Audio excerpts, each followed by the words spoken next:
Alright, good morning and welcome to the Breakfast News on Rajya Sabha television, where we get you the biggest news stories from India and across the globe.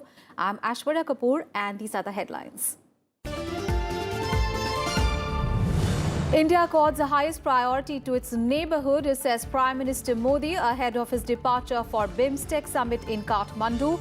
Fourth edition of summit to see 7-member grouping hold discussion on peaceful, prosperous and sustainable Bay of Bengal region.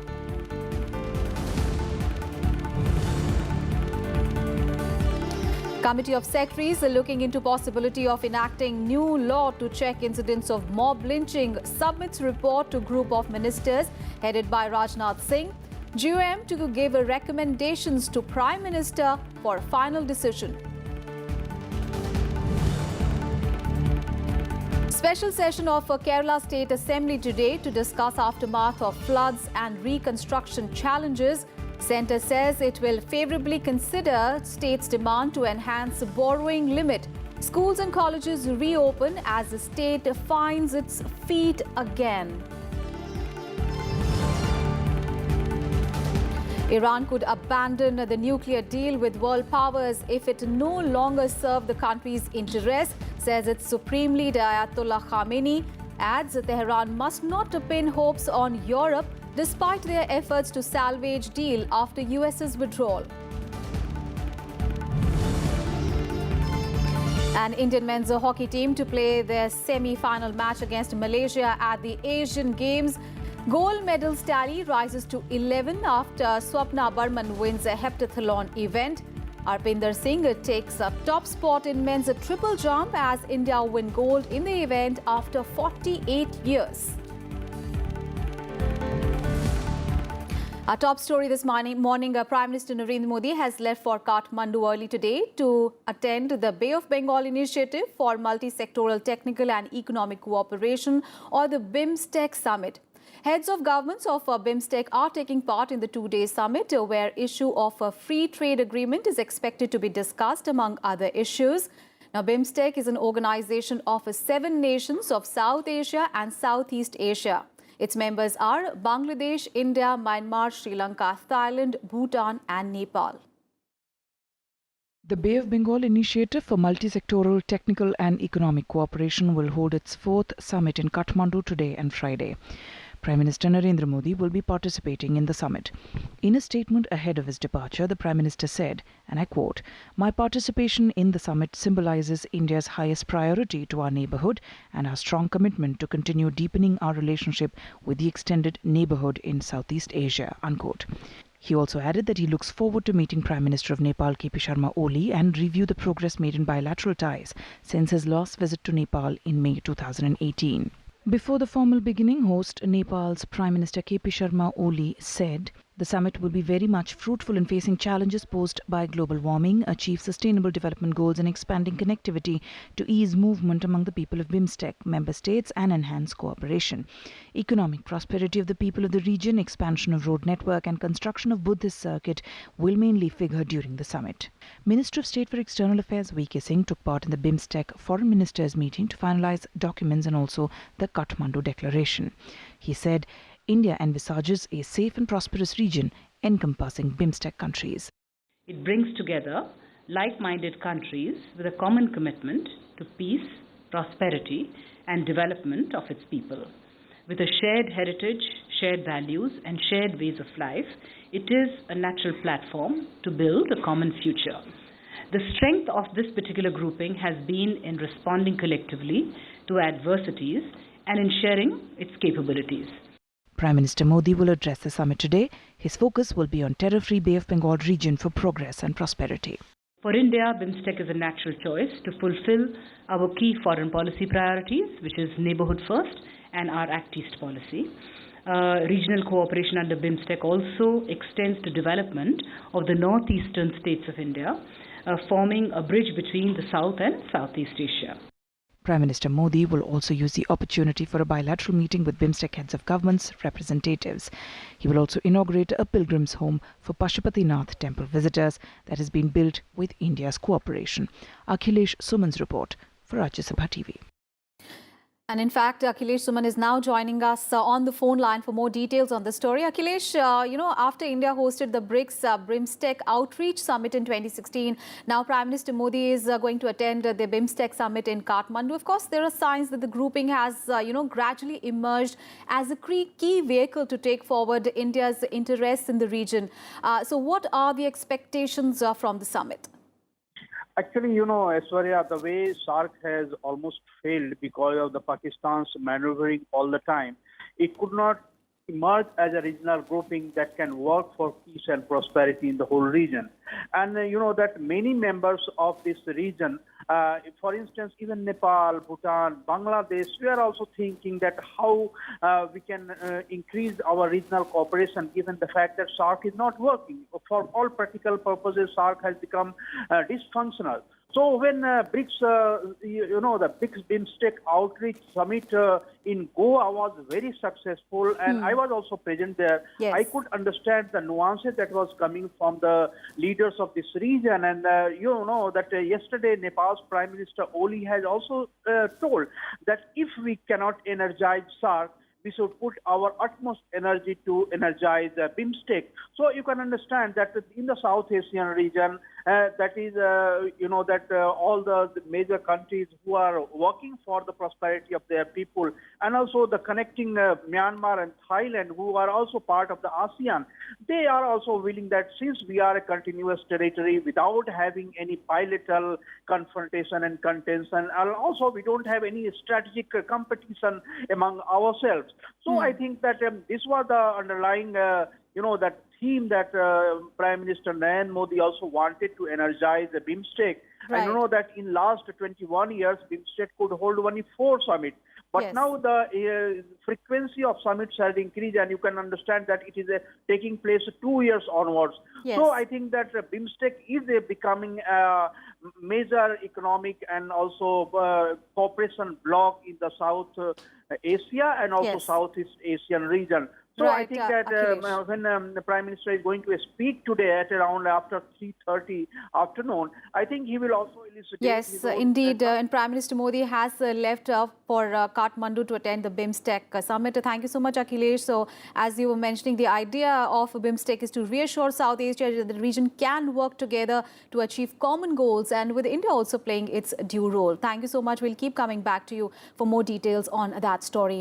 And earlier, Prime Minister Narendra Modi shared the 28th interaction through Pragati in New Delhi on Wednesday. And during the interaction, Prime Minister Modi took stock of the progress in the resolution of grievances related to income tax. He also reviewed the progress of the Pradhan Mantri Jan Aushadhi Pariyojana. The Minister reiterated that all systems should be made technology-driven and human interface should be reduced to the minimum. And noting the progress made in bringing corrupt officials to book, the Prime Minister said that the various initiatives and measures taken by the Income Tax Department to facilitate the people should be communicated to all the taxpayers suitably. The Prime Minister also reviewed the progress made towards rollout of the Pradhan Mantri Jan Arogya Yojana under Ayushman Bharat. PM Modi also reviewed the progress of 9 important infrastructure projects in the railway, road and petroleum sectors. These projects are spread over several states, including Assam, Gujarat, Delhi, Haryana, Odisha, Karnataka and Uttarakhand. On to the other top story of the day, a panel of senior government officers that deliberated on the possibility of enacting a new law to check incidents of lynching has submitted its report to the group of ministers headed by Home Minister Rajnath Singh. The committee of secretaries headed by Union Home Secretary Rajiv Gauba held consultations with a cross-section of society and other stakeholders before submitting its report to the GOM. And the GOM will now submit its recommendations to Prime Minister Narendra Modi for a final decision. According to a PTI report, the Committee of Secretaries is believed to have suggested for tightening the law by inserting clauses in the Indian Penal Code as well as the Code of Criminal Procedure through parliamentary approval. And the panel report will now be discussed by the GOM, whose members are External Affairs Minister Sushma Swaraj, Transport Minister Nitin Gadkari, Law Minister Ravi Shankar Prasad and Social and Empowerment Minister Thawar Chand Gehlot. The move came after several incidents of lynching were reported in many states in the past 1 year.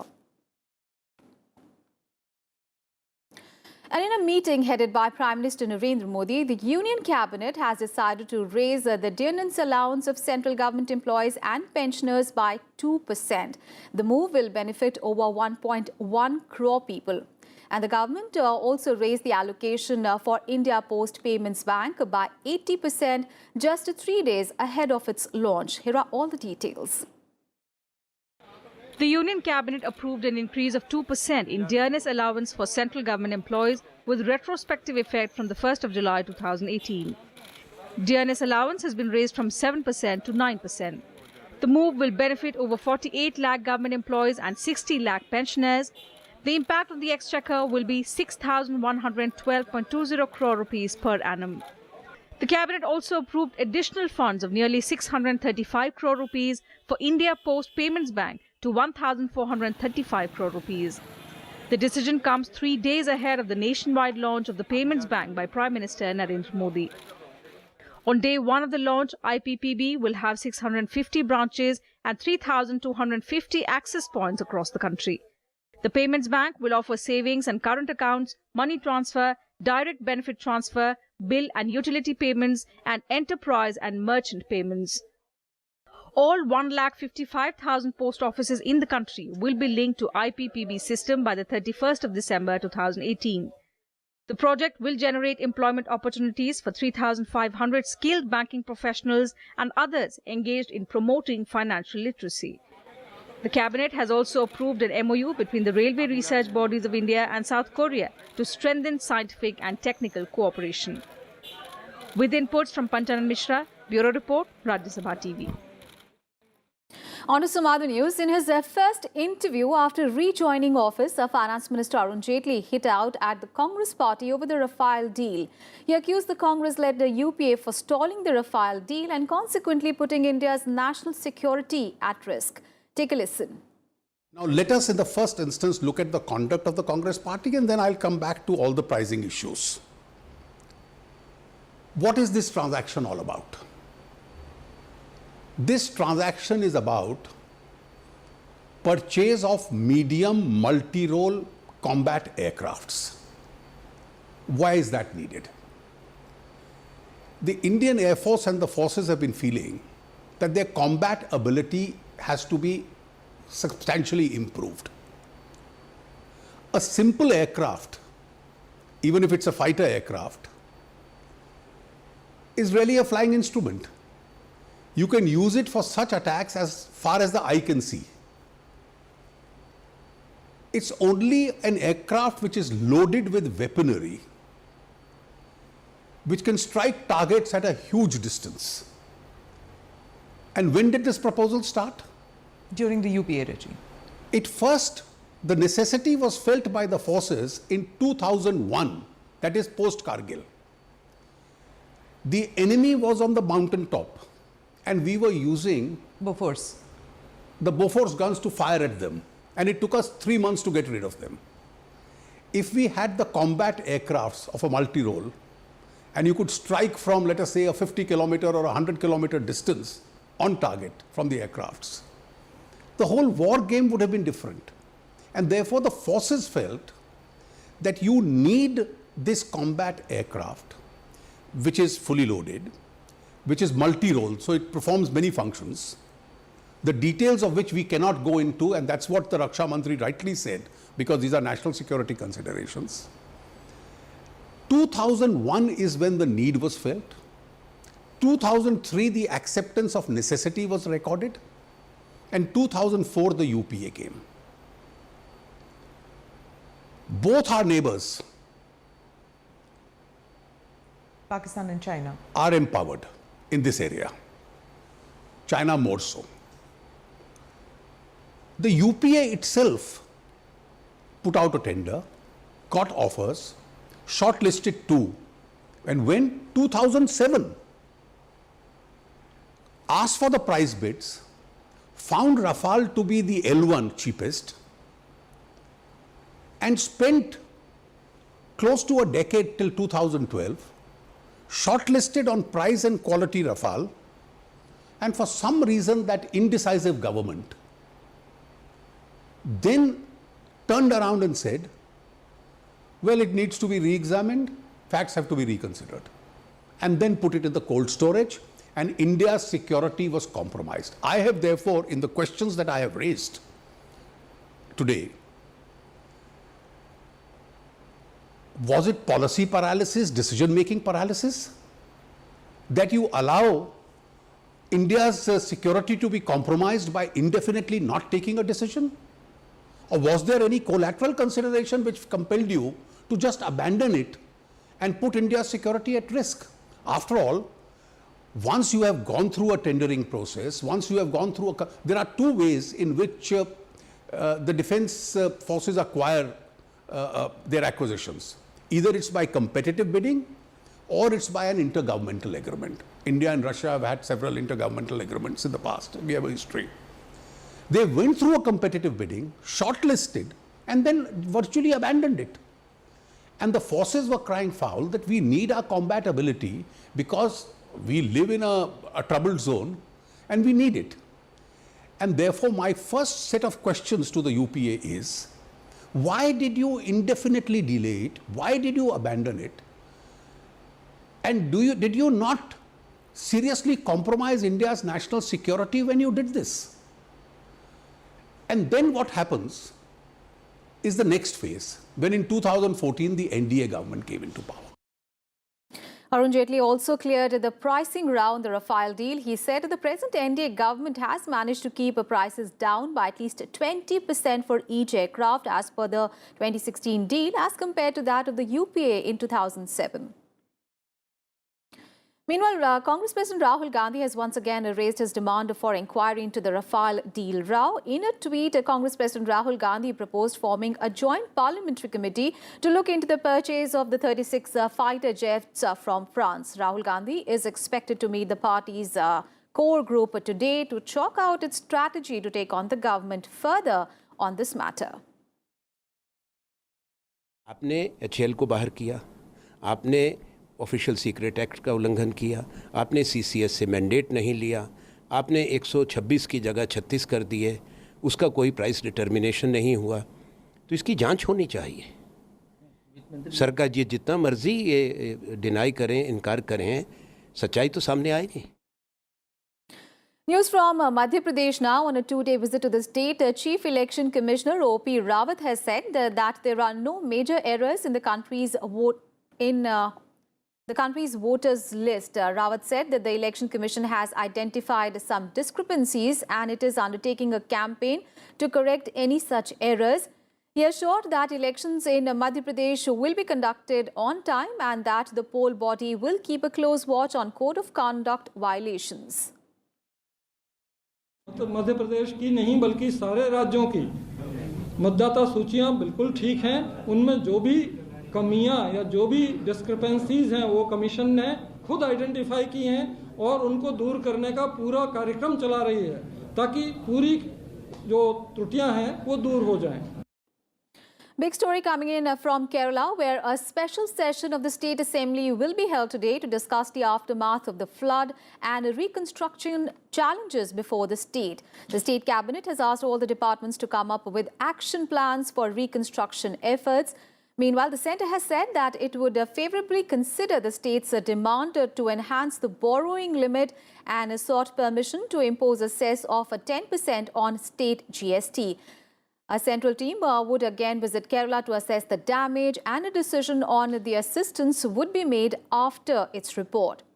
Meanwhile, Chief Minister Pinarayi Vijayan held discussions with the World Bank officials and said that their help was necessary to rebuild the state. The losses pegged exceed 20,000 crore rupees. Meanwhile, banks in Kerala have also decided to reschedule the repayment of loans of rain-hit people. The National Housing Bank will provide 200 crore rupees of a refinance at concessional rates for construction and repair of damaged homes. The Kerala High Court also sought the state government's view on the possibility of setting up a separate fund for carrying out flood relief operations.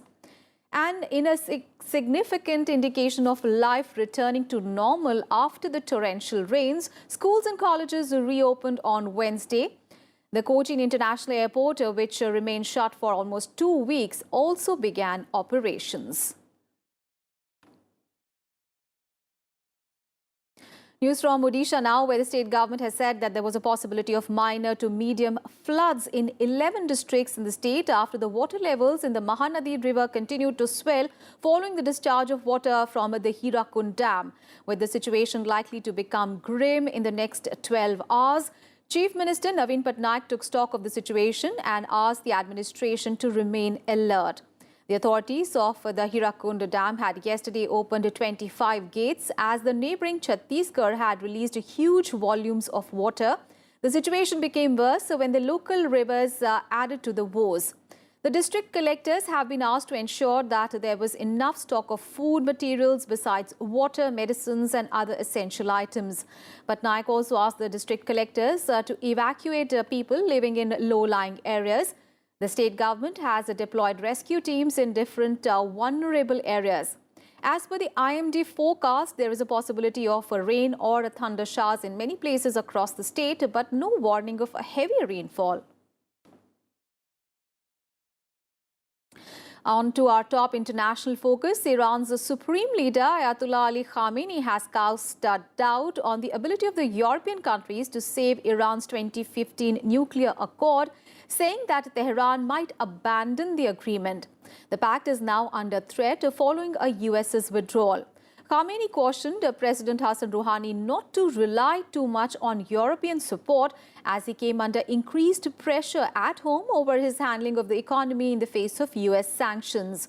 Speaking at a cabinet meeting, Khamenei said that Tehran would not negotiate with indecent and confrontational US officials to reach a new agreement on its nuclear program. This came after Iraqi Prime Minister Haider al-Abadi declared his plans to send a delegation to the US seeking an agreement on financial transactions with Iran following Washington's reimposition of sanctions on Tehran. The Trump administration has warned of consequences for countries, including European allies that co-signed the nuclear accord, that do not respect the new sanctions. اینی که حالا باز بعضی زمزمه شروع کردن که ممکنه مذاکره انجام بگیره، این به طور قطع منتفیه، یعنی معنی نداره چنین چیزی. اونی که اون ظاهر سازا بودن اونجوری عمل کردن با ما. And now let's get you all the action from the ongoing Asian Games.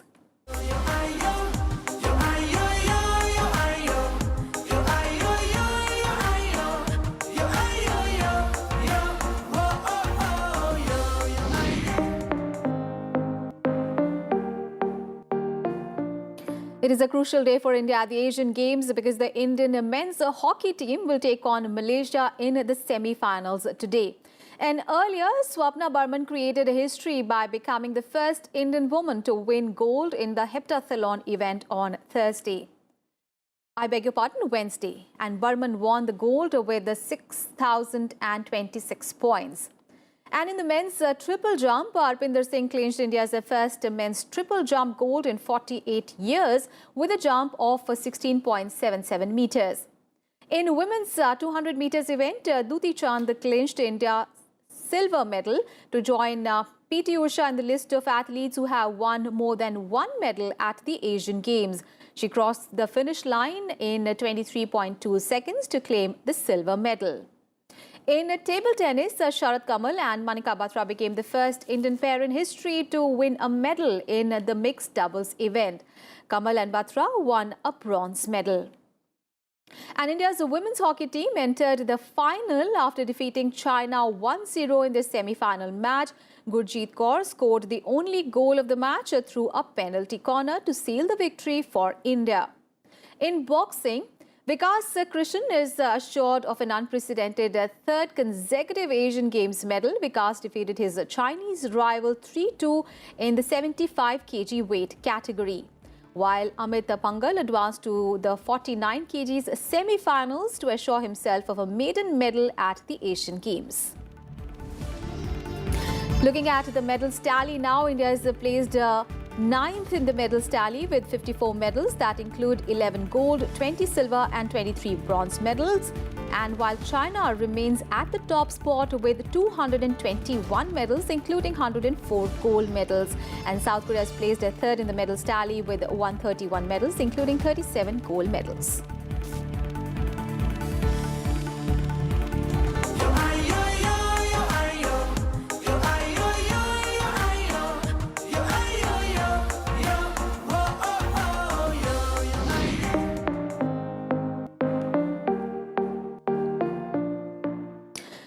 On to news from the world of cricket. India will take on England in the fourth test of the 5-match series at Southampton today. Having made a commendable comeback from the brink of a series defeat in the third test, India will now look to increase their stranglehold on host England to drop parity when the two teams square off for the fourth test.